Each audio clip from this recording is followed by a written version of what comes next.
Welcome back, guys. Had quite a few questions about this truck over the last few months. Sorry I haven't been able to do any videos up till now, but the weather just never seems to want to cooperate with me when I want to do something. And I know my lighting in the garage isn't the greatest, so we're going to try and do this outside. Now, just briefly, we'll go over what I've done to this truck so far. So Losi Baja Ray. We have Techno 8 scale shocks because the Pro lines just couldn't handle it. Let's see what else. Aluminum steering here. I believe that's a Losi part. And then we also have Exotech steering bell cranks, adjustable turnbuckles for tow.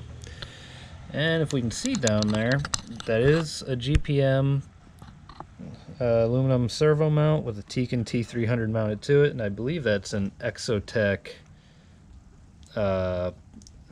servo horn as well. So steering's pretty much dialed. The only thing you really have to worry about is clearance on the diff housing, which that is an SSD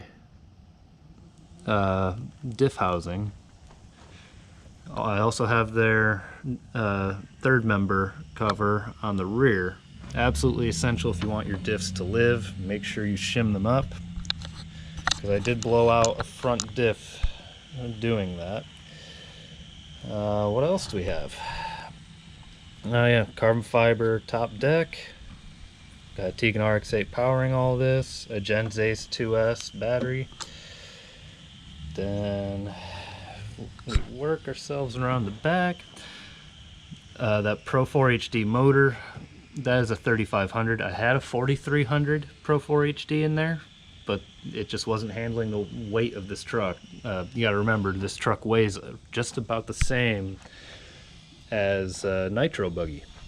So I had to keep that in mind going against all these lighter trucks in the class. So we got 3500 for the additional torque to handle the weight, and we're just gearing up from there. And it seems to be doing all right.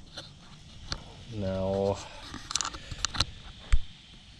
where all the craziness happens, oh, I should mention RPM front bumper and skid with RPM upper and lower arms. They've been working out all right as well. They correct some of the camber problems that this truck has stock. I'm currently looking for an alternative upper arm though. That way I can adjust the camber. As of right now, I mean, we got some serious camber up front, and I'd like to kind of straighten her up just a little bit more. I like 1 degree of camber, if not 0 sometimes. Working our way to the back, we have hot racing upper shock mounts, GPM upper and lower mounts for the axle links up front. Highly recommend this piece, the Losi adjustable upper axle mounts. You're gonna want this, especially if you're going on a track, because if you ever heard of anything anti-squat, the way you adjust anti-squat with a solid rear axle is the angle of this upper link in relation to this lower link. And what it really comes down to is the math between the horizontal distance up and top, or up here and down here, and then from here to the lower link. The more inclined down at the front, the more anti-squat you're going to have. And if you look at your stock Baja Ray suspension, it's actually got a it's not even anti-squat, it's pro squat. And what that's going to do is help it absorb the bumps at high speeds, but it's not going to let you put the power down. It's going to suck the suspension up when you're on the throttle. And what ultimately ends up happening is multiple Baja Ray drivers have noticed, when you go to clear a big jump and she wants to donkey kick, it's absolutely because you do not have enough suspension travel because of the pro squat setting. And when you run out of suspension travel, God damn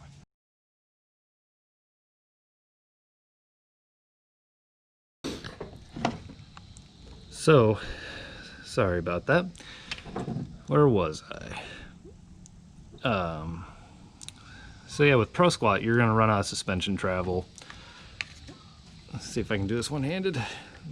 When you hit that jump, you're gonna bottom out your suspension. There's no give left. It's gonna buck. And that's what you've been having. Now with anti-squat, that I have dialed in by going to this upper link here and by creating a 1/4 inch drop spacer for the upper link up here, I've been able to get it to a certain angle to where now I have a little bit of anti-squat. So when I hit the throttle now, it's resisting diving in the back.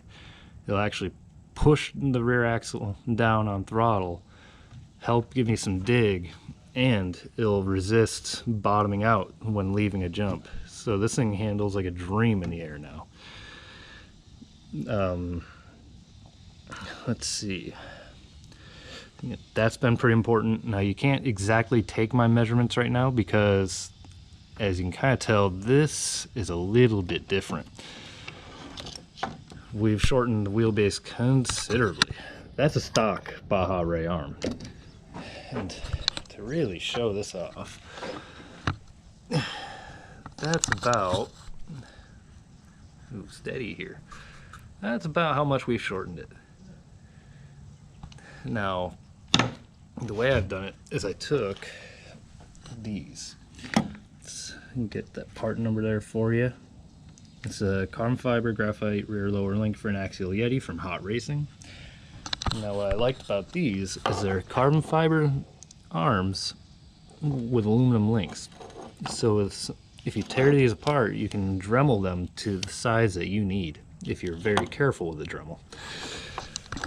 And then, so this is a Yeti link, or sorry, went off camera. Focus. This is a Yeti link, and this is my custom link. See the difference? Flip her over real quick. That way we can get a better view here. But that is what I did. So you'll have to work out the math yourself for your anti-squat if that's something you want to change and you don't really want to shorten your truck any. I only shortened it this much in order to meet the rules for four-wheel drive short course racing. Actually, I think we can get a better view from here at those drop blocks. I have them keyed to match on both sides to the originals, and I'm just using longer screws, and it is rock solid. Now these are Lunsford turnbuckles using RC four-wheel drive rod ends. I'm still experimenting with rod ends because these, when it gets cold, they're brittle, and I've lost control of the rear axle because of these links breaking mid-race on a bad landing. So I'm looking for something a little more durable for when it gets colder, but I mean, it is what it is. So I just can't mess up. That's all. For in the axle or rear drive shaft, sorry, department, it was going to this wheelbase was way too short for the stock drive shaft. You can't just simply trim it. What ends up happening is you run out of spline, and it kind of binds like when it's this short. So I hit up supershafty.com, and they have a service where you can pick and choose what length drive shaft you need for the MIP X duties, and they'll piece it together for you as a kit and send it out. Now it's not a direct drop-in fit. You have to drill the Baja Ray prop shafts going into the diffs on both ends in order to accept the bolt to mount these up. But if you're not afraid of a drill, excellent upgrade, because this thing's been super strong, super smooth. It's given me no problems. The one thing you'll have to check is to make sure you have your axle clocked Like, typically you'd want it at the exact same angle as, like, this angle and this angle should be the same in an ideal world, but and that's to get rid of stuff like axle hop and any weird binding issues during articulation. But I had to just clock this down just a little bit to keep this from grinding. You kind of see some wear marks where that has worn a little during testing, but now it doesn't hit, and that's important to make sure that you're not having any of these issues here where it's binding itself under full drop, because if it is, you're effectively putting on your rear brakes in midair and you'll just nosedive uncontrollably. Now, that's essentially it for what I've done. On my Techno shocks, we're running some fuel tubing to limit the down travel a little bit, because these are longer than Baja race shocks, front and rear. They're Techno NB48.4 shocks, so nitro buggy shocks. We got VRP pistons inside. I don't remember what shock oil for the life of me, or the piston holes, like sizing, any of that. I don't remember it off the top of my hand. But I can show you we're using high frequency yellow springs in the back and then high frequency grays up front. To make it all work, I have this carbon fiber. I took a carbon fiber sheet, I believe it was 2.5 mil, and just made a little front tower adapter. You can kind of see from the other side how that worked out. And I made a little bracing plate to kind of strengthen it up. Like, it's not going anywhere. Didn't have to do any other modifications other than that. I used Techno standoffs that came with the buggy kit. In the back, I did have to make my own bushing for the top of the shock, which really I just took some leftover Dubro body mount posts and cut them, drilled them, and used them as a bushing. No modifications down here for that. Let's see, what else? Oh yes, by going this short, I had to cut this section of the cage out, and then I'm using some incision Baja Ray upper links. I just drilled my own holes. Again, made my own carbon fiber plate, drilled holes and anchored it that way. It's nice and sturdy. And that way I can clear this shock and the tires, because that was the issue here. But we're clearing that now. I shortened up this tail section of the frame just to clear the body, and then again more carbon fiber, Dubro body mount, and it works. Now, issues with the truck while I put tires on. I haven't really had too many. It turns in pretty sharp, especially since I trimmed the steering stops. Let's see if I can set this down. There we go. I trimmed the steering stops. That way she can turn in. The biggest problem this truck has is its weight. Like I said, it weighs the same as a nitro buggy. Something that the other trucks in four-wheel drive short course don't have to contend with. You kind of have to adjust your driving style. It handles so much more different than any other truck out there on the track. But it's fun. A lot of comments I've had is it reminds people of like motocross, like the quad solid axle, the way they drive.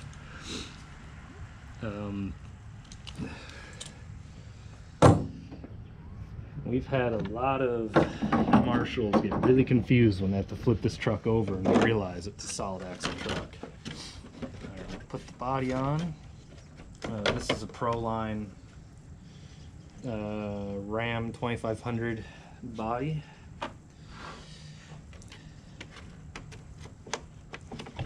There, so much easier than the stock body system.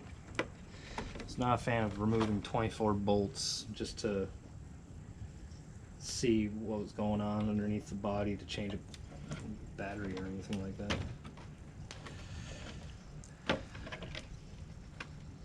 There we go. Let's look at this stand out of the way. You guys can see it at ride height. There. Looking aggressive. We're running AKA impacts at our track. That seems to be a good tire for this truck. I get plenty of grip all around. Running at about 27 millimeter ride height front, 28 in the rear. I know those aren't carbon fiber wings. I just took some leftover Lexan, made some stabilizer wings, bolted them on. What I did do was I made a trip to AutoZone, got some of that carbon fiber vinyl, you know, just for flair.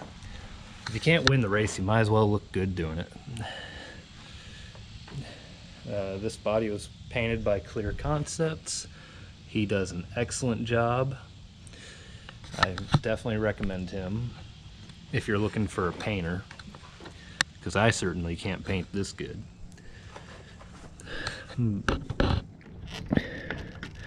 We've got plenty of suspension travel. Arguably maybe too much droop in the rear, but it works. Do a little drop test.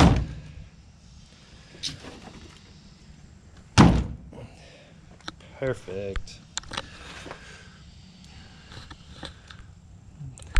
And then to get the perfect weight distribution, I did add 30 grams of weight right there. See if the camera's picking it up. Yep. 30 grams of lead stick-on weights there. She's dialed. I don't have anything left to do to this except for getting the camber a little more desirable. Because this is our camber. Like, it's not horrible, but I would like a little bit less camber. Have the tires standing up just a little bit more. And then, yeah, as you can see, she's fully short course legal. If you have any questions, I'll try to answer them in another video if you comment down below. If you want to see any of my other rigs, like what I'm using for my race program or just bashing fun, let me know. I'll see if I can make a video on it. As long as the weather doesn't screw me. Alright, well, I guess I'll see you guys next time. Have a good one.